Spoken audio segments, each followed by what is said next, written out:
Hi, I'm Lhadon. I'm Tendor. And this is Our Nation, news and analysis on the state of Tibet. This is a web show program that we started in 2009, and we did one season, and now we feel like it is an important and a good time to do a second season, especially as the crisis continues to unfold inside Tibet and around the world. And we feel a lot of Tibetans and supporters and our friends and people want some kind of perspective or analysis on what's happening right now and what we should be doing. And as you all know, we live in a time that is extremely urgent, and people are feeling very deeply emotional right now. And Tibetans everywhere, our friends and supporters, families, and it's clearly because of the situation inside Tibet, the repression from the Chinese government, and the rise in Tibetan self-immolations in Tibet, surpassing 30, and now happening in exile.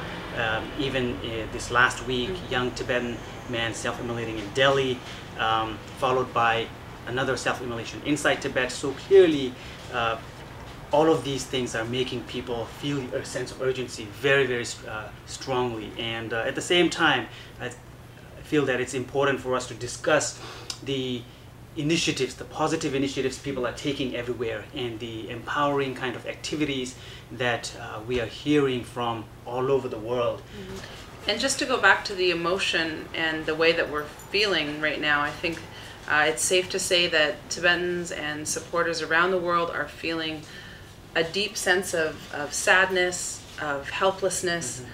I would say also a sense of trauma. What's going on right now, it's incredibly difficult to watch, and to turn on the computer, to look at the TV, now even to open the papers and see Tibetans lighting themselves on fire in response to Chinese repression inside Tibet, mm-hmm. and in an attempt to get the attention of the international community and to raise the alarm and get help for the situation, to make the situation inside Tibet better. And I feel like if we look at just the emotional level, it's really important to acknowledge that this is such a difficult time for Tibetans everywhere. And I think the main thing that we have to do is just be careful not to be stuck at that level and just in the emotional response and feeling sad and feeling desperate, and then describing the situation inside and the actions of the individuals here in lighting themselves on fire in protest of China's occupation and of the repression, not to describe their actions as acts of desperation. Because I think, and this is where it's important just to look closer and analyze what this all means, I think the one thing that we can see very clearly in whether it's Jambe Ishi and his act of self-immolation in Delhi just this week, or Sopa Rinpoche, or Paul Dimshitso in Tau, these are individuals who seem very lucid and very in control, and clearly they're making a political statement when they've taken these extreme actions, and they are very purposely sort of giving over their lives and sacrificing their bodies for the cause of Tibetan freedom and for the return of His Holiness. These are acts of devotion to the Tibetan nation, to to freedom and to the rights of people, and at the same time they're acts of incredible political defiance, some of the most courageous acts of political defiance, in that they've taken control away from the Chinese government. They've said, even you cannot use repression and fear of pain and suffering to stop us from defying your rule, because we ourselves are willing to give our lives for this struggle. I think the word that comes to mind is confidence, the political confidence and the individual confidence that these people have displayed is far beyond the imagination of these Chinese bureaucrats and the officials in Beijing. Yeah, I think that's true, and it's also, it's a struggle even to talk about the self-immolations in this way, because of course the last thing anybody wants to be seen to be doing is encouraging or condoning the act of self-immolation and saying, yes, Tibetans should take their lives to highlight the struggle. That's not at all what we're saying. But it's just also so important not to only view these actions and the actions of Tibetans in this sort of phase of our struggle as acts of desperation where we are out of control and the Chinese government is in control, when that's actually quite the opposite situation, I think. Now, another thing that we've seen inside Tibet, and this is really reminiscent of 2008, is we've seen people coming out into the streets over and over again en masse in all sorts of places. I mean, diverse geographical regions, Tibetans are coming into the streets, they're protesting, they're showing this loss of fear, they're openly in some ways challenging the Chinese government that, again, while we don't want anyone to go to jail or to suffer or to pay the consequences that are obviously going to happen, we can't help but be blown away at the incredible courage and the determination from all ages, from all the generations, from the oldest to the youngest members of Tibetan society. There's these calls for unity. There's these communities, entire communities and regions engaged in action, trying to protect each other, support people, support even to stop the authorities from taking away the bodies of the self-immolators, the Tibetans who self-immolated. All of this is, in a very dark and terrible time in Tibetan history. It's actually a sign of I think of good things in terms of what it means for the collective strength of our people, not just inside Tibet, around the world as well. Yeah, I think what is the incredible courage that we have seen displayed inside Tibet is something that is being mirrored and reflected in the Tibet movement in exile as well. And the last couple of days, including today and tomorrow, what we are seeing in Delhi is a very clear example in terms of the number of Tibetans who are going there to join the rallies, join the protests in spite of great risks. And that's something that we have seen again and again in Europe and Canada, United States. And I think it's also important to recognize there is these build up and taking action in the streets, but at the same time, I think the Tibetan activism has gone through this coming of age kind of process in the last couple of years, that the activism has become diverse. And now, while we are seeing street protests and street actions in India, in Tibet, in Nepal, in all these places, but in DC also, what we witnessed last week in terms of people going directly to the Capitol Hill and lobbying the senators and congressmen. So all of these, different actions that people are taking in this time, whether they are organized or individual or grassroots, everything sort of comes together and make a difference. And I think that's important for people to keep in mind, because all these positive actions matter, not because they are going to bring a massive result in the next couple of days. It's not going to happen immediately. And that's something we need to be prepared for.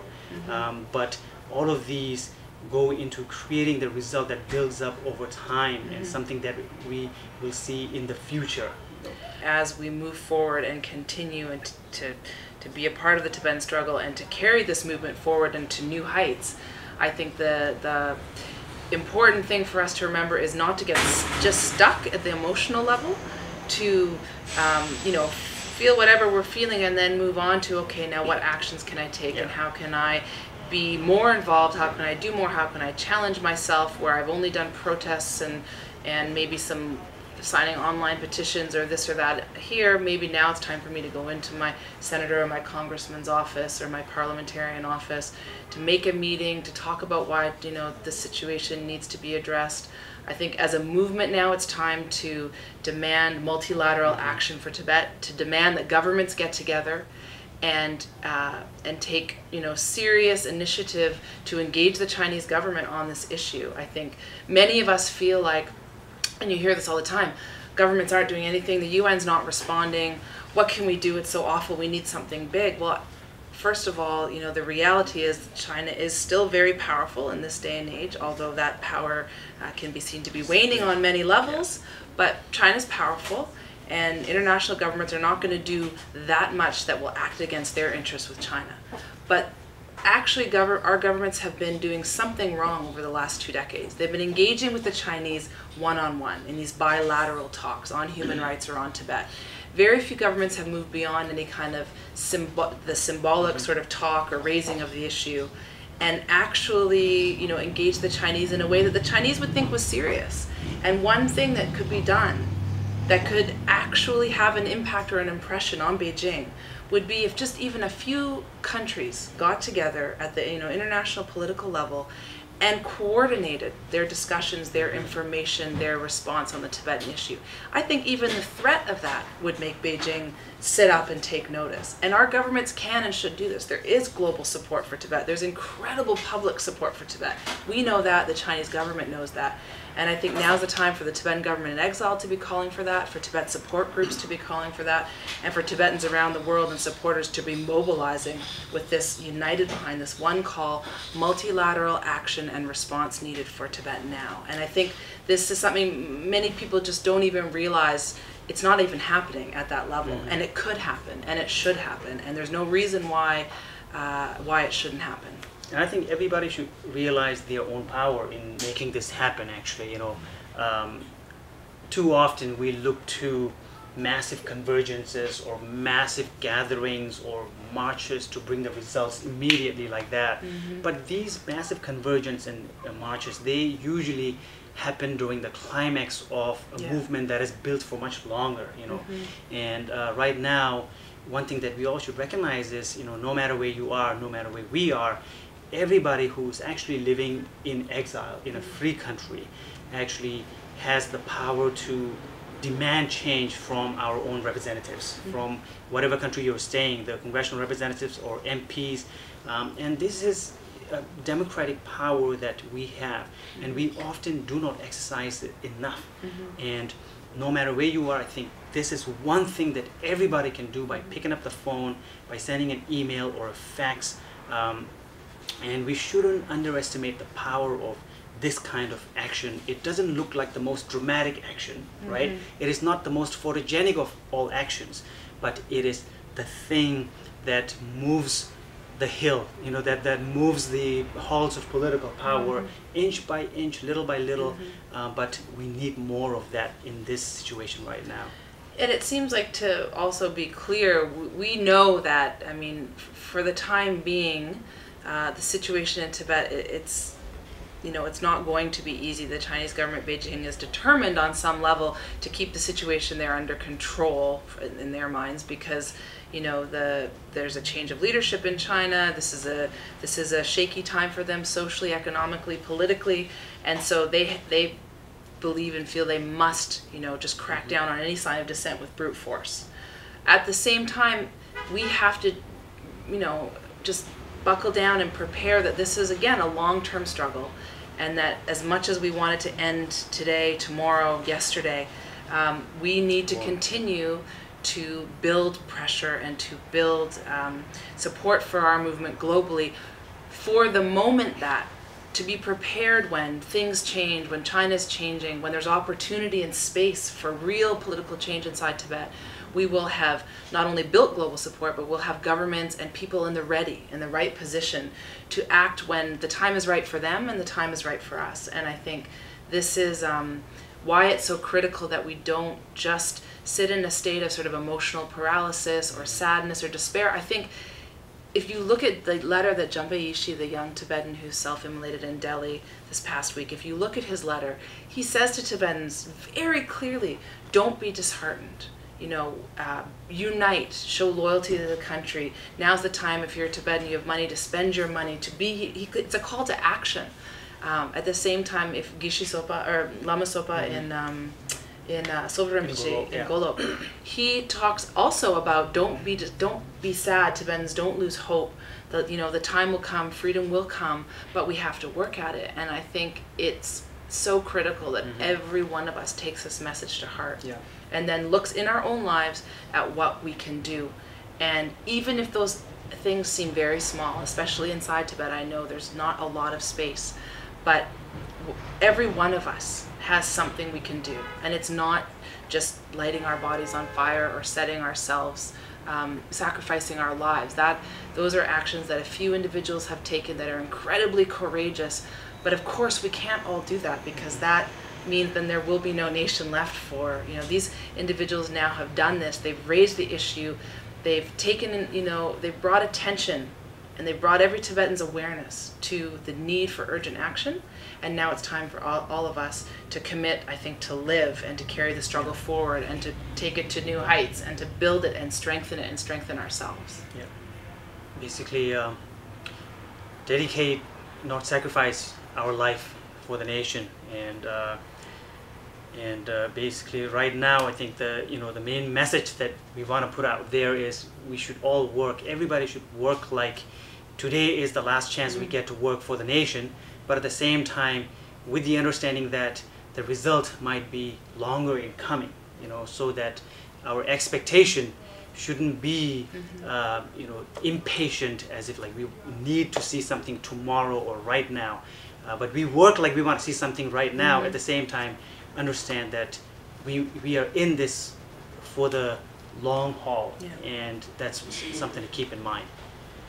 So we've talked a long time now. I think that is the basic message we wanted to put forward and today. The future episodes will be shorter. Yeah. We'll try our best to make them shorter. But we feel very honored and proud to speak actually on this issue as Tibetans in the 21st century, because we are proud of the incredible courage and determination shown by Tibetans who may be more united than ever before. And this, for us, is truly an honor to do this show and to do this work every day. And we believe there's much that we can do, and we look forward to discussing that in future episodes of Our Nation News and Analysis on the state of Tibet. Thank you for watching.